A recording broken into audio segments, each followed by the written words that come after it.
Muito bem. Boa noite. Boa noite nessa quarta-feira gelada, dia 15 de julho de 2020.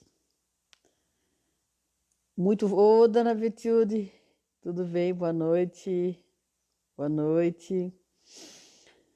Então, nessa quarta-feira gelada do dia 15 de julho de 2020, eu vou receber aqui um grande amigo e um mestre e que eu admiro demais. Ele, para mim, é o nosso Rui Barbosa de Santa Catarina, um constitucionalista de primeira, e que vai nos falar da constitucionalidade dos atos presidenciais ultimamente, né, e das manifestações que ocorreram em Brasília antidemocráticas, né? E o que ele acha, né, desse processo de impeachment aí, que alguns processos que já foram protocolados, e enfim, de como a nossa Constituição hoje configura nesse Brasil em que nós estamos vivendo, um Brasil desgovernado, né? Um Brasil que... Oi, Janice, boa noite. Um país que nós nos sentimos, né, inseguros com o comandante nesse mar tortuoso, né, nessas tempestades, porque estamos passando, com um comandante dirigindo a nau inseguro, um comandante que não comanda e que nos leva para lugares, às vezes, extremamente perigosos. E se ele pegasse, né, o livro sagrado das leis, que é a nossa Constituição Federal, se ele cumprisse o mandato que lhe foi otorgado por 57 milhões de brasileiros, nós estaríamos numa situação bem melhor, né? Boa noite.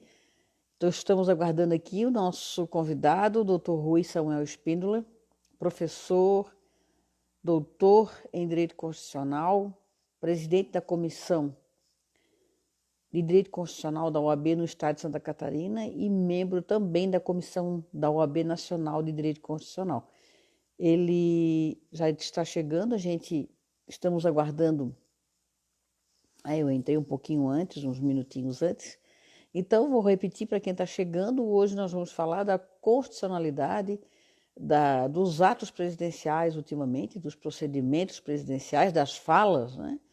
E daquelas manifestações dos seguidores do presidente em Brasília sobre a constitucionalidade desses atos, né? Vamos falar sobre a nossa Constituição e se realmente nós temos crimes de responsabilidade aí para que pudesse resultar no impeachment do atual presidente Jair Bolsonaro. Estamos aguardando. Oi, boa noite. Estamos aguardando aqui o doutor Rui. Vamos ver se ele chegou. Não, por enquanto não. Então, mais uma vez, para quem está chegando, estamos aguardando aqui o meu convidado. Oi, Zinzo, tudo bem? E vamos falar nessa noite fria de quarta-feira aqui, vamos conversar com o Dr. Rui Samuel Espíndola, um constitucionalista, um mestre no direito constitucional, e que vai nos falar sobre a constitucionalidade de atos e falas do presidente da República e de manifestações de seus seguidores em Brasília. E nisso também vamos trazer a discussão um pouco, né, esses atos, né, eles configuram, né, caracterizam crimes de responsabilidade para que ele possa sofrer um processo de impeachment mesmo. Se esses processos todos que foram protocolados no Congresso, e foram diversos. A última vez que eu soube, nós estávamos aí em torno de 40 pedidos de processos de impeachment, mas eu acho que já deve ter ultrapassado essa marca. Alguns de individuais, né, outros coletivos, outros... O doutor Rui já está chegando aqui, já vou chamá-lo.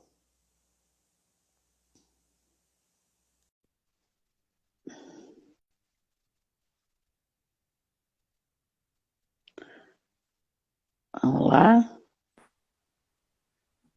Doutor Rui chegando. Boa noite, doutor. A bolinha está rodando aqui. Ah, já chegamos. Boa noite, doutor Rui. Eu estava Boa aqui noite, querido. fazendo um pequeno preâmbulo assim do nosso bate-papo de hoje à noite e dizendo Perfeito. realmente da minha grande satisfação em o senhor ter aceito o convite para falar comigo, o senhor que é um professor doutor aí em direito constitucional, mas eu que sou uma fã de carteirinha do nosso livro Sagrado das Leis, e o nosso princípio, né? Se todos nós, eu estava conversando dizendo o seguinte: nós vivemos um momento numa nau desgovernada, num mar tortuoso, acometidos por diversas tempestades, em que esse comandante se nega a pegar o livro que nos orienta, né? E seguir adiante. Aí vai nos levando para cada lugar que pode nos causar prejuízos e sequelas terríveis. Mas isso aí eu vou deixar para o senhor falar. Primeiramente, gostaria que o senhor se apresentasse e novamente agradecer hoje a honra da sua presença aqui nesse bate-papo comigo. Bem, antes de tudo, eu queria dizer que é uma honra para mim estar aqui neste momento com você, Margarete, que você é uma das nossas grandes líderes dos direitos civis aí, do direito da população LGBT, você que tem as pautas identitárias da população LGBT, o princípio da igualdade é uma bandeira sua, a igualdade na diversidade, a igualdade na orientação sexual, no modo de vida dos homens e das mulheres. Você, então, é uma referência para nós na defesa dessas bandeiras, que são bandeiras que têm abrigo na Constituição da República e numa democracia. Então, pessoas como você, têm uma função constitucional por demais importante a ser cumprida, seja no âmbito da sociedade civil, como você tem feito, junto à presidência da Comissão dos Direitos LGBT, junto ao Conselho Seccional da nossa Ordem dos Advogados de Santa Catarina, e também junto à população civil, que você aí tem a inserção nos demais diversos grupos sociais que precisam, que exigem esta bandeira e ativistas como você, de modo que é uma honra para mim estar aqui com uma pessoa com o seu espírito, com a sua dignidade, certo? Ok. Bem, Obrigada. eu sou o Rui Samuel Espíndola, eu sou advogado publicista há muitos anos, há 25 anos, sou professor de Direito Constitucional, de pós-graduação. Ficou mudo. Ficou mudo. Ficou mudo o áudio.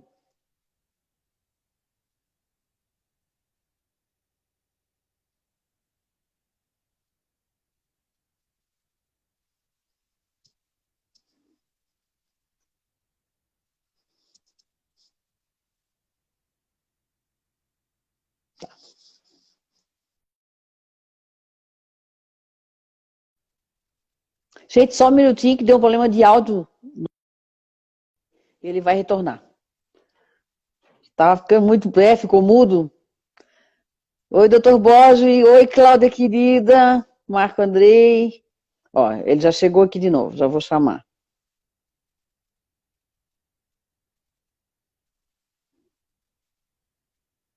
Doutora Cláudia Prudêncio, presidente da CAASC, a Caixa de Assistência dos Advogados de Santa Catarina. É uma honra, doutora Cláudia Prudêncio. Obrigada.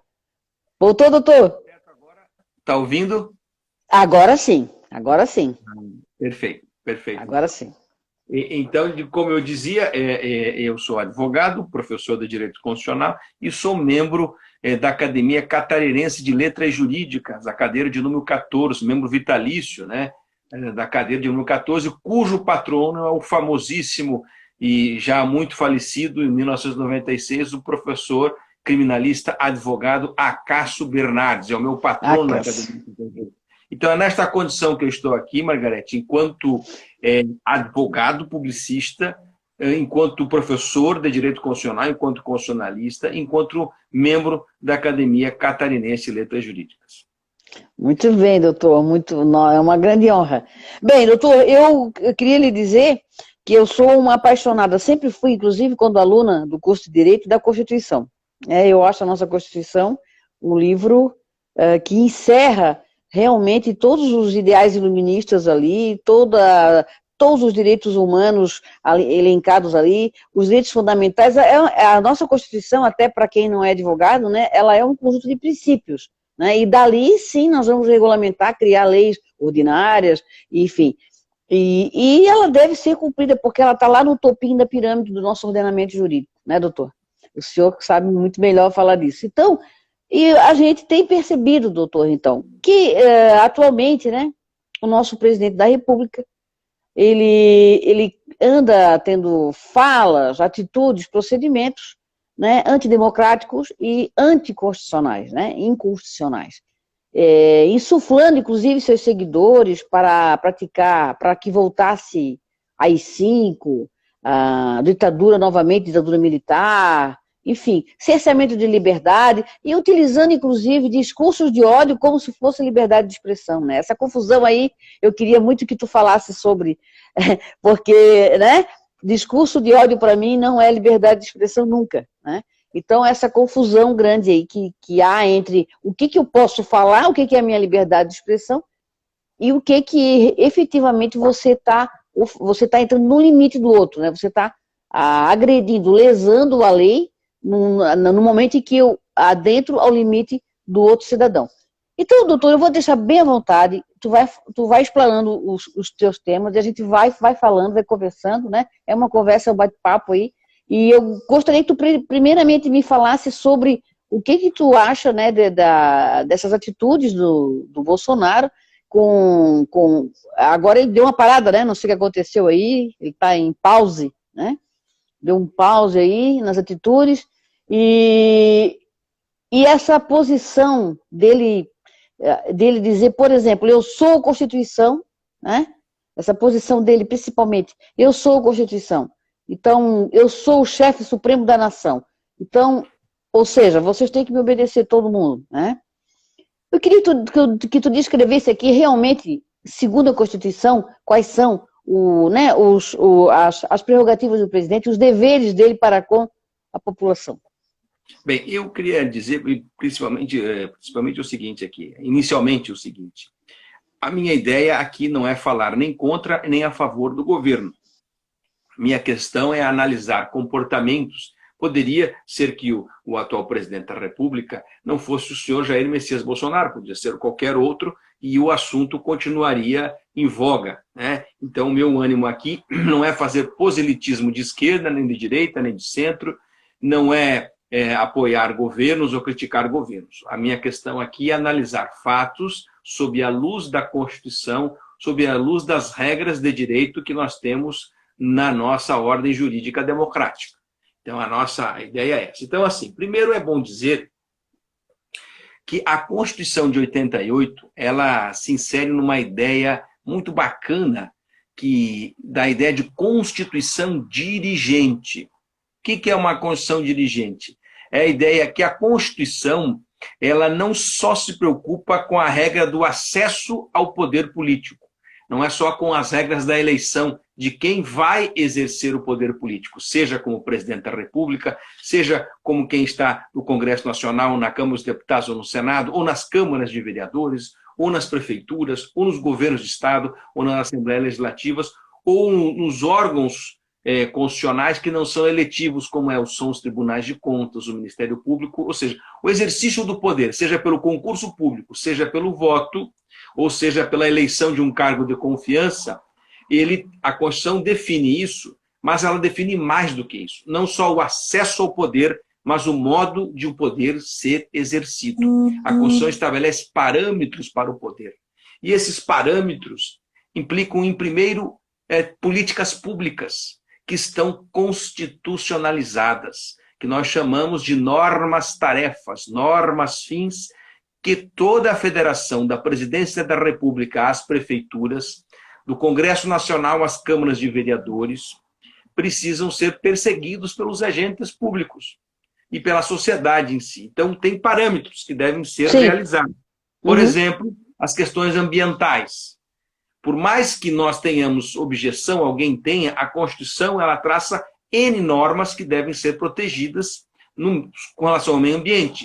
A Constituição tutela, por exemplo, também os direitos da pessoa idosa, da criança, do adolescente, e existem normas infraconstitucionais, leis complementares, que vão desdobrando essas garantias constitucionais em garantias legais. Então, tipo o ECA, né? O ECA, o Estatuto do Idoso. Isso, o ECA, Estatuto do Idoso. Então, por um lado, a Constituição diz assim, que fins, que temas devem ser perseguidos. Por exemplo, a Constituição fala em igualdade, dignidade da pessoa humana, em respeito à diferença, em respeito à orientação sexual. A Constituição fala em tudo isso. Isso, por exemplo, no pórtico dos direitos da população LGBT, essas normas, esses fins, também se abrigam, então, nas pautas identitárias da população LGBT. Igualdade, né? Ou de outras populações, de outros grupos sociais. Então, a Constituição estabelece normas e políticas que devem perseguir a realização dessas normas. Esse é um ponto. De outra maneira, a Constituição, ela veda, ela proíbe aos agentes públicos algumas ações. A Constituição proíbe que o poder público, por exemplo, seja utilizado de maneira pessoal, que seja para os seus interesses próprios ou de amigos. Ela proíbe com o princípio da impessoalidade. A Constituição impõe a exigência da impessoalidade, né? Ela exige que a administração pública, seja em qualquer nível de governo, seja impessoal, não persiga ninguém e nem favoreça ninguém indevidamente. Favorecer quando a lei respalda, né? E, eventualmente, assim, perseguir dentro da lei. Seja um processo disciplinar, você persegue alguém para ver se ele tem ou não uma falta disciplinar, dando o direito de defesa. Né? Então, a Constituição estabelece limites. E para o presidente da República, há limites aos crimes de responsabilidade que estão estabelecidos lá no artigo 85, digamos assim, os grandes elementos, a proteção da federação, a proteção da separação de poderes, a proteção ao poder judiciário, o respeito às decisões do judiciário, a proteção, os amplos direitos e garantias individuais, como é a liberdade de imprensa, como é o direito à igualdade, à manifestação do pensamento. Então, a Constituição estabelece uma série de impedimentos ao presidente da República. Ela estabelece um círculo de ação que, se ele ultrapassar esse círculo, ultrapassar essa linha, ele pode ser acusado de crime de responsabilidade. Certo. E esses crimes têm a ver com a Constituição, com as regras, com os princípios e com normas que estão na Constituição. Se ele as desrespeitar, ele pode incorrer no chamado crime de responsabilidade. Só que o crime de responsabilidade, diferentemente do crime penal comum, eu matar alguém, por exemplo, que é um crime comum que o presidente pode cometer, ou a improbidade administrativa, que é uma infração que não é nem crime de responsabilidade, a princípio que ele pode incorrer na violação da lei de improbidade administrativa, que é a Lei 8.429 de 92.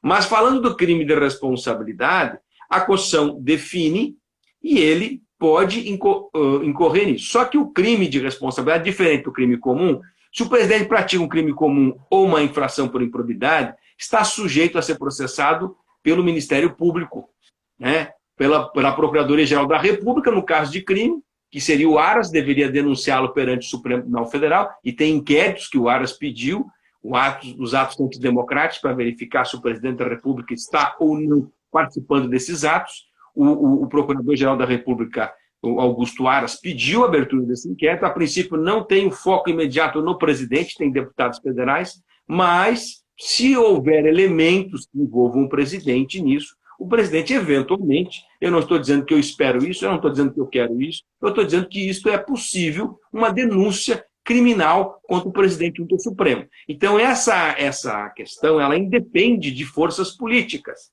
depende do Augusto Aras promover, ou um procurador da República de primeiro grau, entrar com uma ação de improbidade contra o presidente, alegando que ele cometeu infração político-administrativa. Né? Mas o crime de responsabilidade, ele precisa, não basta você cometer o crime de responsabilidade, um ato. Você precisa ter um apoio político dentro do Congresso Nacional e da sociedade para que esse processo vá adiante, como foi na história da Dilma e como foi na história do Fernando Collor de Mello e como é na história do mundo que trata o impeachment. Né? Nós não tivemos, o Brasil, em 92, teve o impeachment do Fernando Collor e em 2016 de Dilma Rousseff. A América Latina que teve as maiores experiências de impeachment no mundo. né? Esses últimos 20 e poucos anos, teve vários impeachments, né? Então, assim, não basta que haja o crime, é preciso, tem que haver a denúncia, como já tem quase 40, você estava falando, são quase 40. Eu li até quando chegou o número 26 das petições, pela minha exigência de ser professor de constitucional e ter atribuições junto ao Conselho Federal da OAB e junto ao Conselho Estadual, eu me vi obrigado a ler essas petições para saber o que estava ocorrendo. Então, até a 26ª petição eu acompanhei.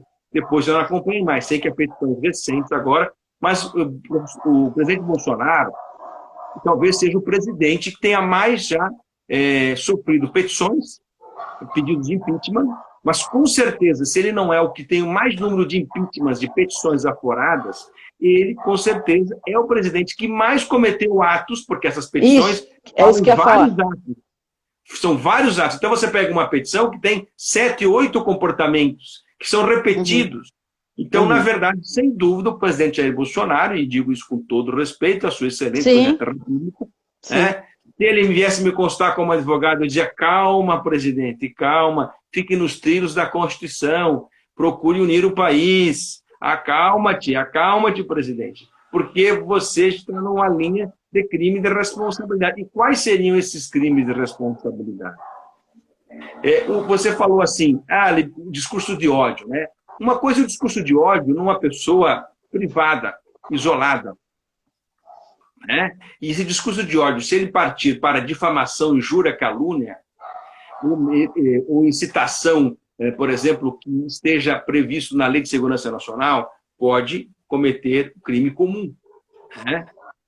Mas o presidente da República, ele tem mais limite nas suas falas públicas.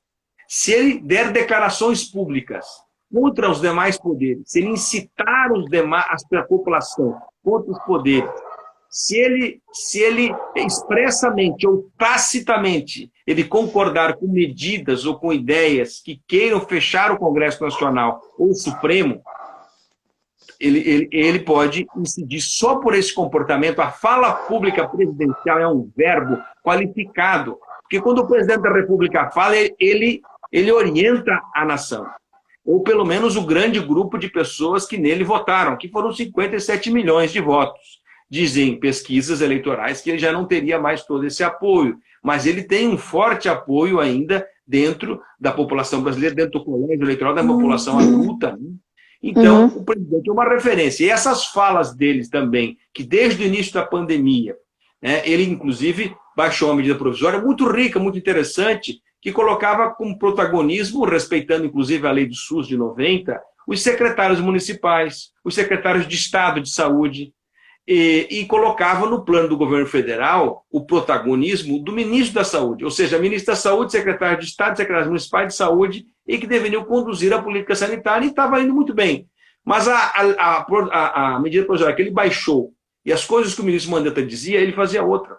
Desde ir para a rua sem máscara, desde incentivar a reunião da população, desde minimizar os efeitos da Covid, tratando-a como uma gripezinha, desde promover, de descredibilizar governadores e prefeitos que estavam cumprindo o papel que ele deveria cumprir junto. Então, hoje, tem-se vários desses pedidos mais novos, embora eu não tenha lido todos eles, mas eu li a notícia sobre eles, eles repetem a tecla da violação dos direitos à saúde, e que reflexamente, aí teria que se ver, eu não vou afirmar isso, que o presidente da República é responsável por mortes. Não, isso não se pode dizer, né? Isso é uma coisa severa.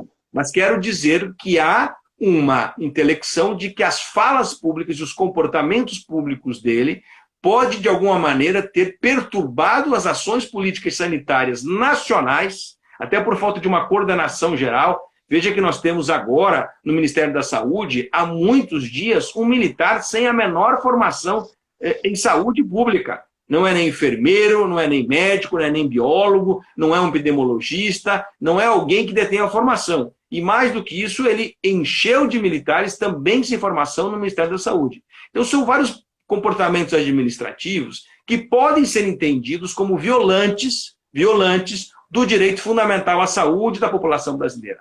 Que podem, tanto que ele tem até reclamação em organismos internacionais, se eu não me engano, na ONU, levaram uma reclamação para lá com relação ao comportamento dele. E é tido entre os países democráticos como, isso não sou eu que estou falando, estou repetindo o que a imprensa internacional diz. Não se pode dizer que a imprensa internacional é de esquerda.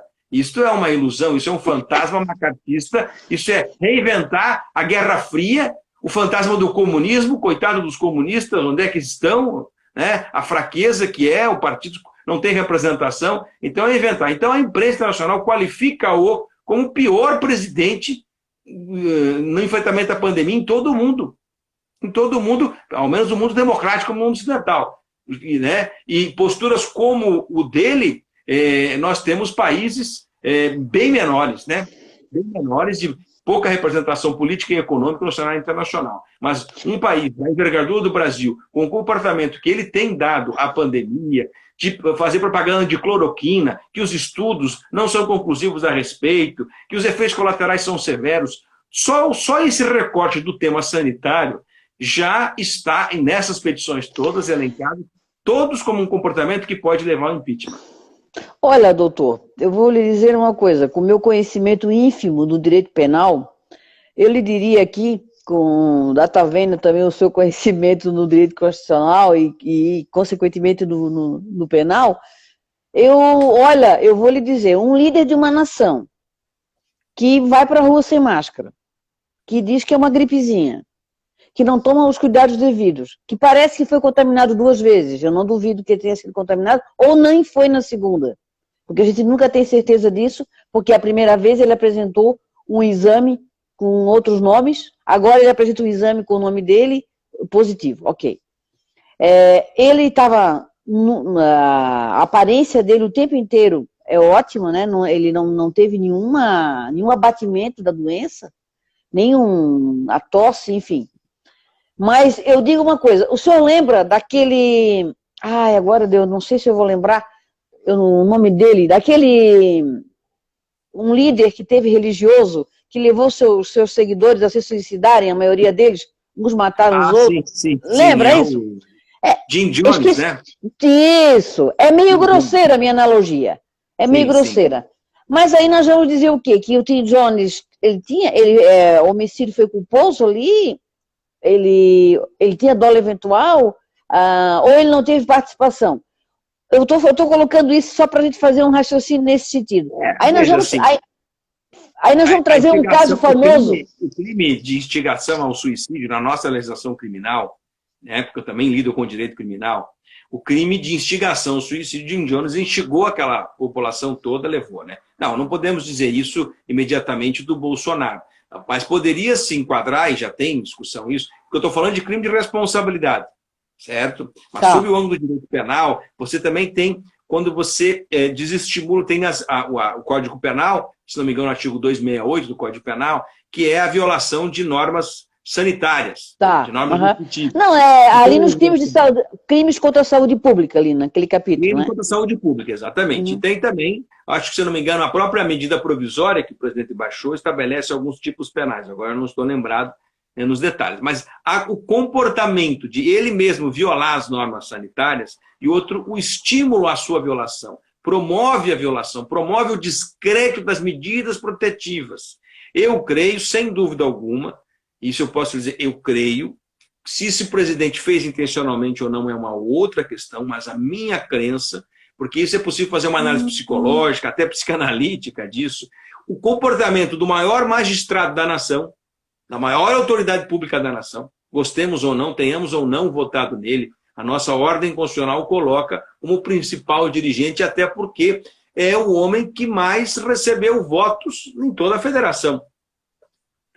Então recebeu 57 milhões de procurações e nós mesmos, que quem acabou não votando nele, também é representado por ele. Esta é a ficção do nosso direito constitucional. Então ele representa, ou deveria representar, todos os brasileiros, sejam eles de esquerda, de direita, de centro, vermelhos, pretos, né?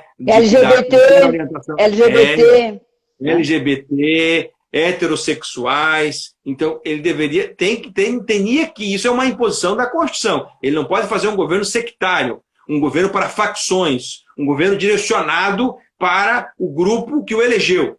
Isso não é possível. Então, assim, o comportamento que ele tem também pode ser valorado sob o ângulo do direito penal. Ô, doutor Rui, numa reflexão até meio rasa a respeito, mas eu acho que a gente, né, nós não estamos falando aqui para um público totalmente jurídico, e então a gente não tem, a gente tem que ficar naquilo que o povo até gostaria de entender e saber, né? Por exemplo, eu vou fazer um parênteses aqui e perguntar ao senhor, eu particularmente sou contra impeachment, não do Bolsonaro, eu sou contra impeachment, porque eu vejo a soberania do povo na hora de otorgar a procuração ao seu mandatário geral. Nessa discussão, né, entretanto, o senhor acha que existe no Brasil já um povo que está viciando quando o povo começa a ficar descontente com o presidente, ele já está viciando nesses processos de impeachment? O senhor acha que já existe uma corrente, uma indução, né, do próprio cidadão? Ah, não, já começou a fazer isso, então vamos fazer como fizeram com a Dilma, Temer e agora Bolsonaro, né? O que eu vou lhe dizer? Eu vou falar para você, embasado em analistas políticos, em historiadores e sociólogos. Eu gosto muito também da literatura de sociologia, filosofia e história, né? Quem só sabe direito não sabe o direito. É preciso ler e ler bastante outras coisas, né? Então, eu quero dizer o seguinte, por exemplo, a questão do Collor e Dilma foram dois impeachments muito diversos. O Collor, quando culminou com o impeachment dele, ele contava com muito pouco apoio nas instâncias governamentais e muito, muito pouco apoio no seio da sociedade. Houve um consenso na sociedade, as forças que apoiavam o Collor foram descendo do governo, foram descendo. No caso de Dilma, houve um descontrole, mas você ainda tinha forças significativas no seio da sociedade que apoiavam. Então, não houve um consenso no impeachment de Dilma. E já começou o dissenso forte na eleição de 2014, quando Aécio Neves, tendo perdido a eleição, disse que não aceitava o resultado.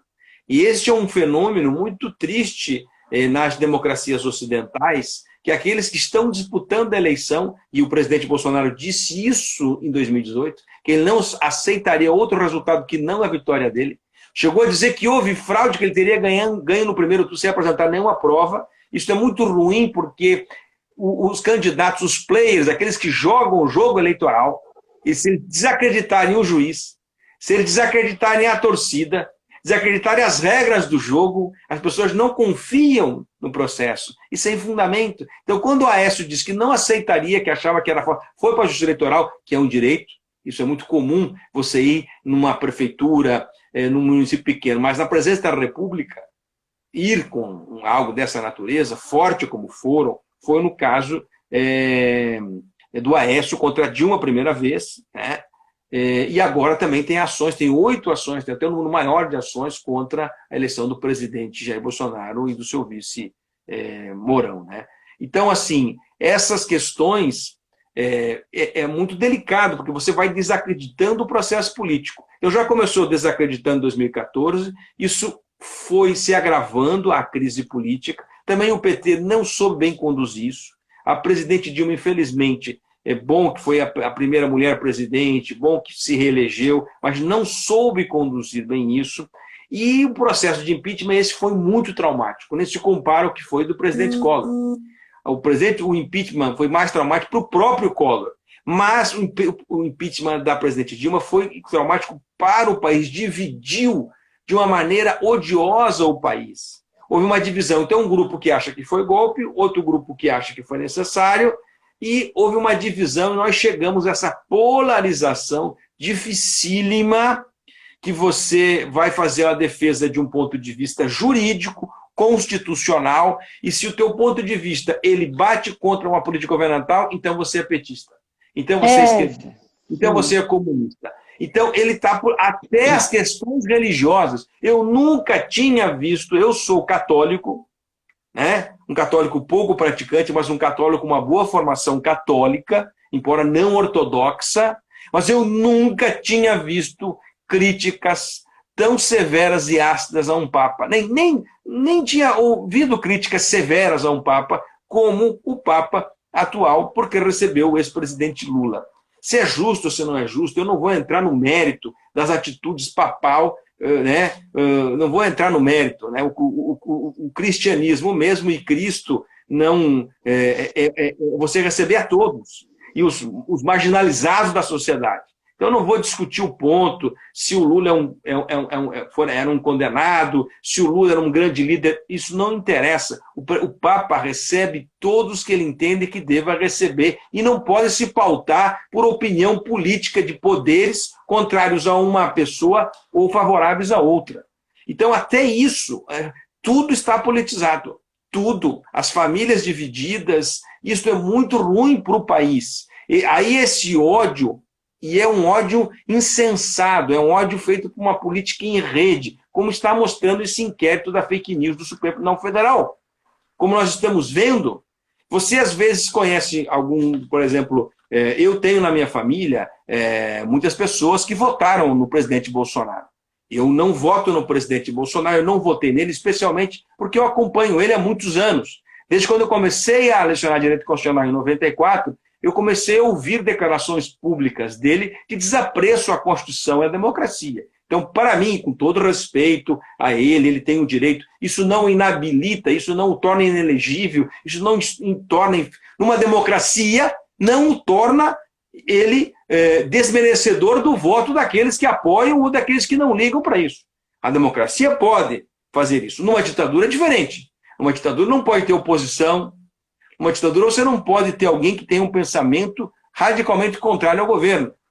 Então, assim, na minha família, a minha família é uma família de boa estruturação escolar, de boa formação, e eu tenho pessoas que recebem uma informação e às vezes converso com pessoas mais simples, porteiro do meu prédio, outros, e vejo que eles estão em rede com a mesma informação, o mesmo discurso, o mesmo acento, a mesma ideia, que não passou no Jornal Nacional, que não passou em nenhum lugar, e nem se dão conta que estão em rede, que recebem os mesmos memes de WhatsApp, que recebem as mesmas informações via Instagram, que recebem as mesmas informações via Facebook. Então, isto tudo com uma grande orquestração. E nós sabemos que para fazer isso é preciso muito dinheiro.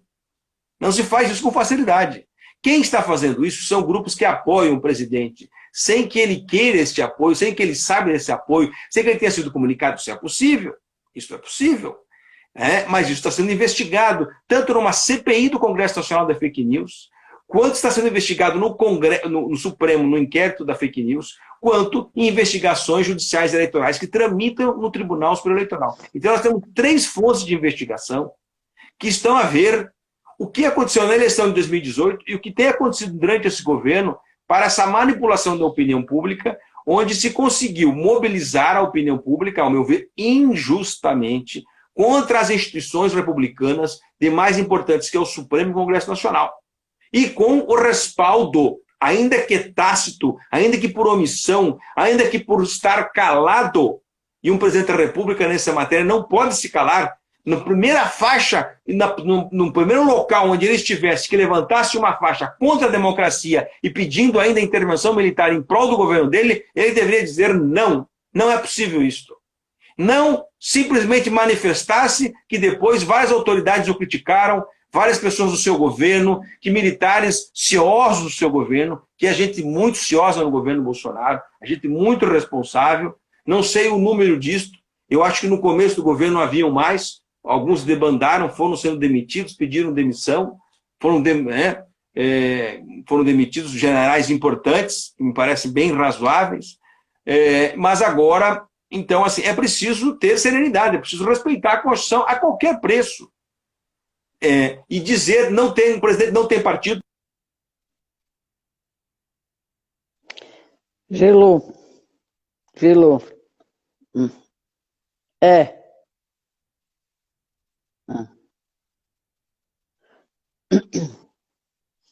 Porque um presidente sem partido, aliás, é a primeira vez na história, pós-88, que um presidente está sem partido há mais de um ano e não consegue montar o seu próprio partido. Isso também demonstra o seu pouco apreço à própria organização partidária e não queria diálogo com o Congresso Nacional. Agora ele está se aproximando do Centrão porque viu que os seus comportamentos criaram tamanhas crises, né? E isso talvez não foi levado mais adiante a ideia de um impeachment, porque estamos numa pandemia. Paradoxalmente, a pandemia ensejou mais atos enquadráveis como impeachment e, paradoxalmente, a pandemia impede que haja uma mobilização social mais forte nas ruas em prol do impeachment. Sim, a pandemia favorece ele, favorece muito ele. Isso favorece porque impede mobilização. E, na verdade, dá muito ensejo a ele praticar muitos atos que podem ser enquadrados e são enquadráveis como crimes de responsabilidade.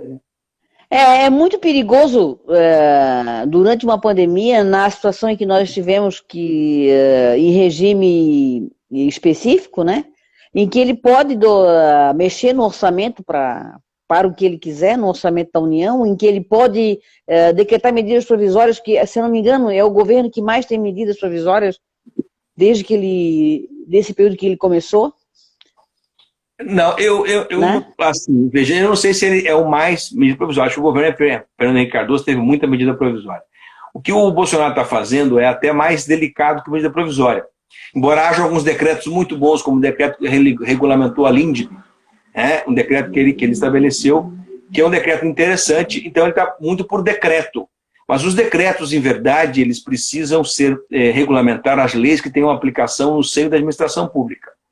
E a LINDB ele regulamentou muito bem. Quem fez o decreto da LINDB conhece do direito. Ele tem uma equipe boa, fazendo algumas coisas muito bacanas. E que, como ele diz também, ele cria muita crise, muita polêmica. Algumas coisas boas que ele faz acabam não aparecendo.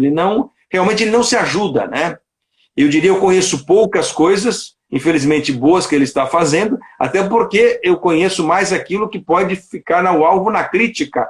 Como a gente está vendo, o comportamento, o desapreço pela imprensa, a agressão a jornalistas, as ordens para que veículos de imprensa não tenham acesso a recursos públicos para a publicidade, coisas que podem, inclusive, aí ser crime também de responsabilidade e improbidade administrativa, entre outras questões, né? Então, doutor Rui, eu queria até agora, aproveitando que o senhor nos dissesse essa situação de que toda vez que ele ia para a rua, em que ele vociferava contra a Constituição, que ele aplaudia ou que ele anuía aquilo que os seus seguidores estavam reivindicando, né, que era o retorno do AI-5, né? Muita gente, a juventude não conhece o AI-5. A geração de 20 anos não sabe o que foi o AI-5. E, aliás, essa geração também não conheceu a ditadura, ela não viveu a ditadura. Né? Então, tem muita gente. Esses dias eu recebi um ex-colega de banco, porque antes de eu advogar, trabalhei no BESC, né, no nosso querido BESC. Trabalhei por 17 anos como gerente do BESC. Eu tenho um ex-colega do banco, que eu estava lá no meu Facebook, eu nem sabia. Ele chegou lá e falou: que ditadura, Margarete? Quando que tu visse isso? Eu falei: gente, eu levei um susto. A pessoa perguntou quando que houve a ditadura. Aí eu não vou, né, dar aula de história, porque eu não sou professor de história. Então eu disse: olha, nem respondi, porque eu não entro nessas discussões, sabe, doutor? Eu não entro porque eu sou uma pessoa, não sei se o senhor sabe, mas eu sou uma pessoa cristã, eu sou uma pessoa, sou paulistante espírita, então não faz sentido eu ficar pregando a pacificidade, a amorosidade, né? E, claro, eu tenho meus rompantes, eu também fico indignada, isso faz parte. Agora, eu não vou insuflar, como o senhor também vai nas minhas redes sociais, o senhor não vai ver eu ofendendo a moral do atual presidente.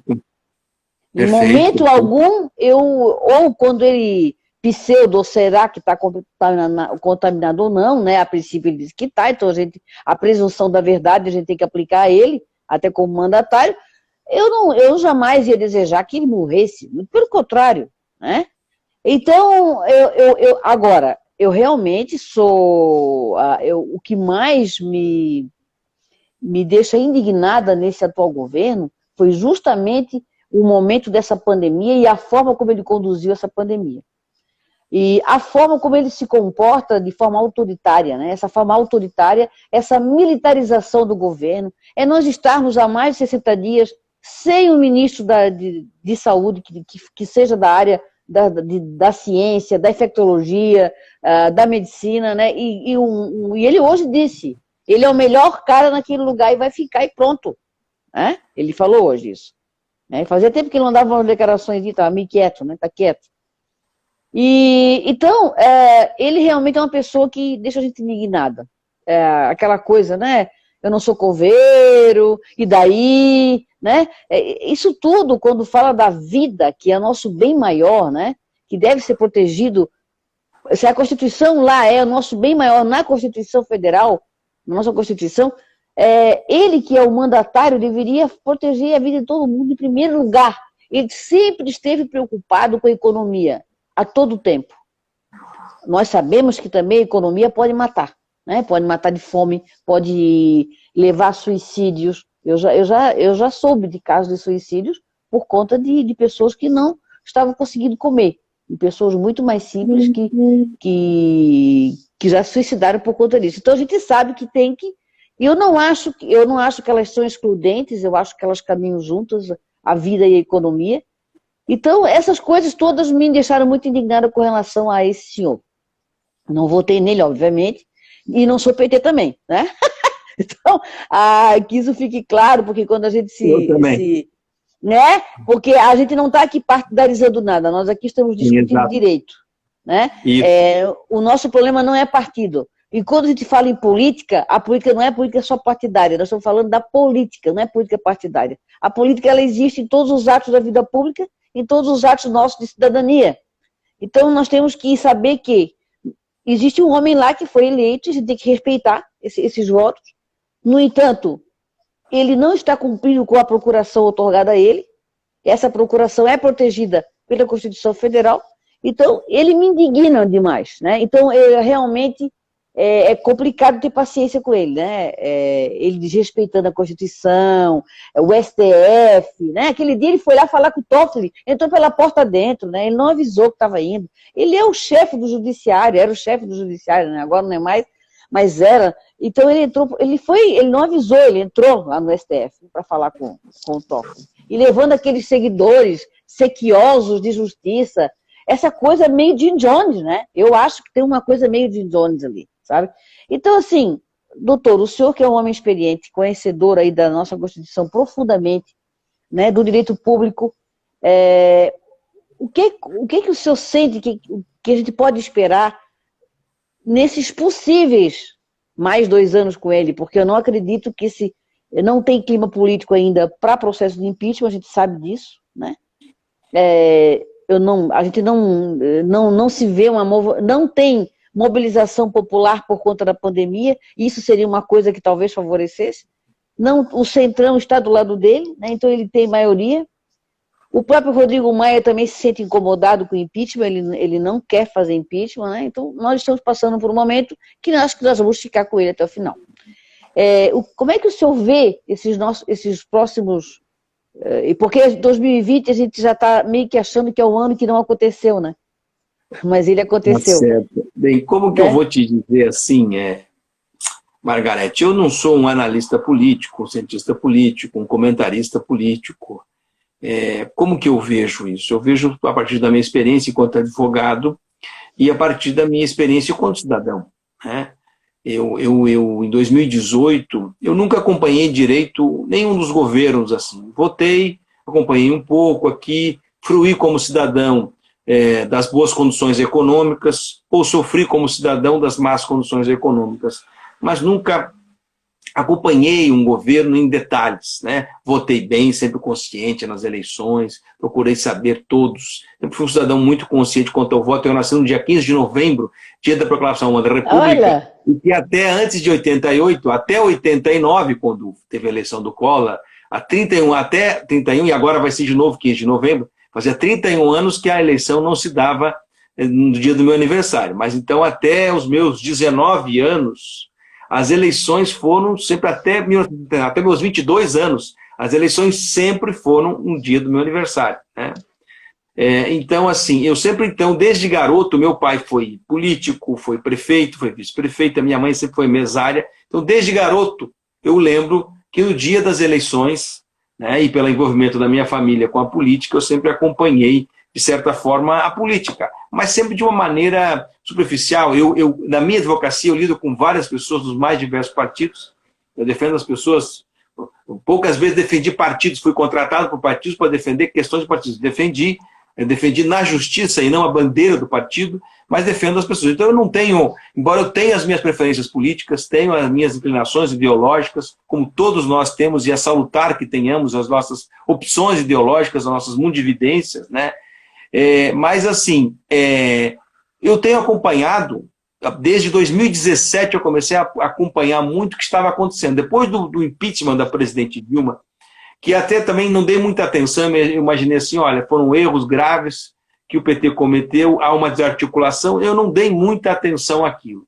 Mas depois do que se sucedeu, a radicalização crescente, a emergência de discursos similares, quem gosta de história, né, vai ver, eu gosto muito de história, filmes e literatura da Primeira e da Segunda Guerra Mundial. Os temas nazismo, fascismo, integralismo sempre povoaram as minhas leituras e as minhas audiências fílmicas há uns 15 anos. E eu fiquei muito preocupado com a emergência de discursos autoritários. Eu comecei a estudar e procurar literatura do passado sobre o fascismo, e já em 2018 começou a vir uma literatura atual, de grandes cientistas políticos e filósofos, comparando o fascismo e o nazismo com os movimentos que estão acontecendo atualmente nas democracias contemporâneas, né? Então, assim, eu comecei a acompanhar. Então, eu tenho acompanhado diuturnamente as coisas do governo. Eu ouço muito Reinaldo Azevedo, eu ouço o Luiz Nassif, estou inscrito no YouTube com eles, o Bob Fernandes, o Carlos Andreasa, que são excelentes fontes, grandes comentaristas, e o Marco Antônio Villa. Tem um livro muito bom do Marco Antônio Villa, que eu sugiro que leiam, que é A Ditadura Brasileira, copiada da direita à esquerda, entre 64 e 35, um livro brilhante, que a gente precisa ler para se instruir, porque ler vai nos ajudar a julgar bem a história.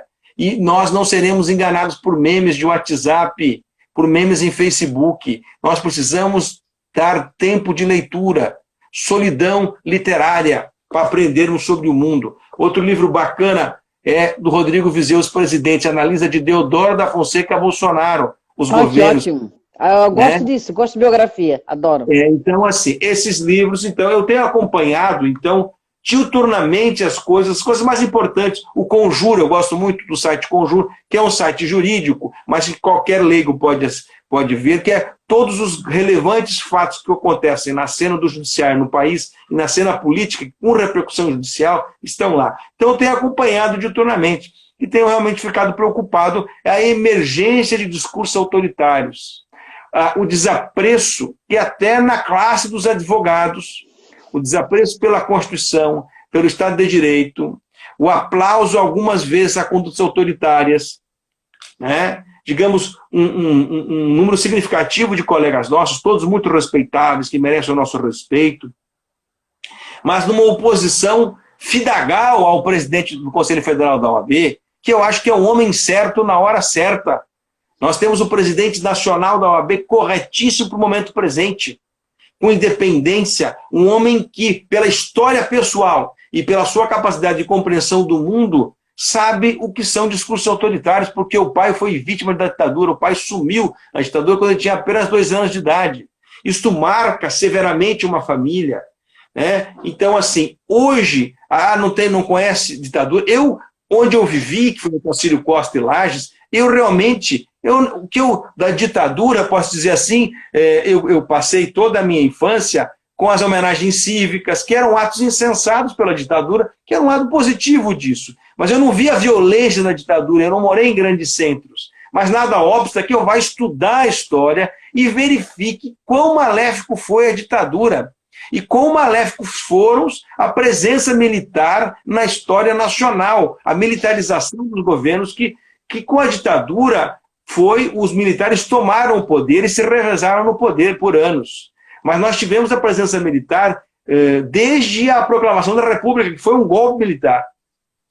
Então, assim, autores importantes, aí como José Murilo de Carvalho, até tem um livro muito importante que analisa as Forças Armadas na política brasileira, José Murilo de Carvalho, até eu tinha aqui, recente esse livro comigo aqui, para eu mostrar.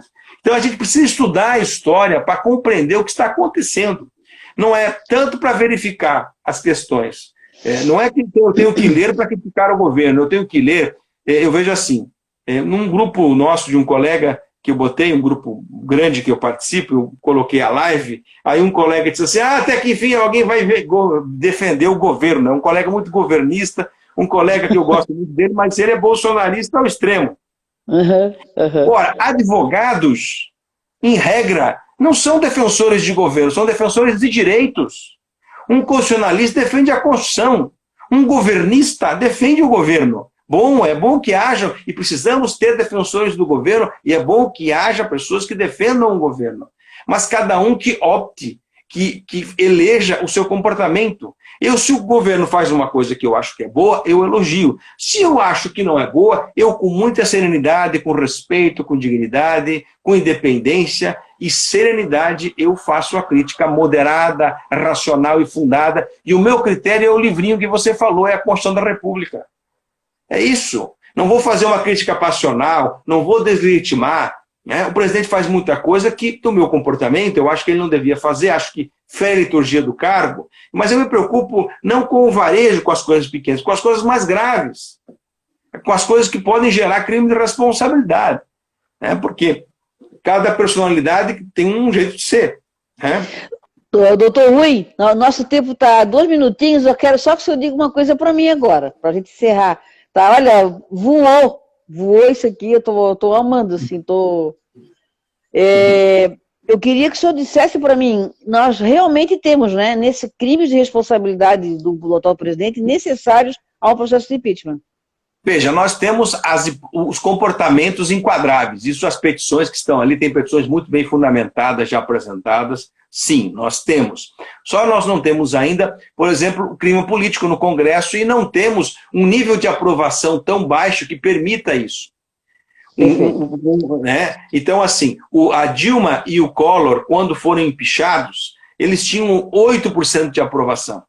Então você precisa cair. Não que eu quero que caia, nem eu não quero impeachment. Impeachment é muito traumático. O impeachment há menos de 2 anos e meio, eu prefiro assim que ele cumpra o seu mandato e que nas urnas em 2022, que as forças progressistas se unam. As forças de centro-esquerda, de centro-direita, e que se opõem ao discurso de radicalização, discurso autoritário, que se opõem ao discurso de ódio, que se opõem a um governo de facções, se unam e apresentem uma proposta de Brasil. Mas, como está, nem agora, nesse momento, as oposições não têm feito seu papel, os partidos não têm feito seu papel. Você não vê uma crítica de um partido, de uma liderança partidária. Você vê os órgãos de governo, você vê o presidente, os ministros do Supremo cumprindo seu papel, fazendo aqui, como foi a crítica que fez o ministro Gilmar Mendes, muito procedente, ao papel das Forças Armadas ali. As Forças Armadas merecem todo o nosso respeito, é uma das instituições mais respeitáveis, mas o ministro Gilmar Mendes alertou, ora, vocês estando no governo, e o governo conduzindo tão mal a política sanitária, vocês poderão ser associados ao que está acontecendo. E Forças Armadas são órgãos de Estado e não de governo. Isso é ruim quando participam de um governo que são associadas ao governo. O sucesso do governo pode até ter aplaudido, mas o insucesso pode ser imputado a ela. Então a crítica foi procedente e eu respaldo a crítica do ministro Gilmar Mendes e sei que ele fez uma crítica contextual, não quis ofender as Forças Armadas. Uhum. Não, eu não achei de forma alguma que ele queria ofender as Forças Armadas. Acho que ele falou aquilo que eu também penso. Eu penso dessa forma, porque as Forças Armadas estão apoiando esse desgoverno, né? Elas estão dando apoio. Um médico nas Forças Armadas, um médico, uma enfermeira, um epidemiologista, uma pessoa ligada às forças de saúde. Eu não quero um militar sem formação e não quero militares sem formação. Os militares têm um relevante papel a cumprir dentro da caserna, dentro do exército, que lá é o local onde eles devem ficar. Aliás, a gente tem que até pensar em reforma da Constituição para impedir essa migração de militares da ativa para o governo civil. Nós temos que pensar em reformar a Constituição para impor limites, porque houve uma militarização, são mais de 2.000 e poucos cargos ocupados por militares. Está acabando nosso tempinho. Bolsonaro criticava o Chávez e foi isso que o Chávez fez na Venezuela, militarizou o Estado, cooptou o Estado por esse tipo de empregação, de emprego. Sim, querido, ó. Um abraço, Margarete, um prazer falar contigo. Gratidão, muito obrigada. Um abraço, tchau. hein? Tchau, obrigada. Até logo.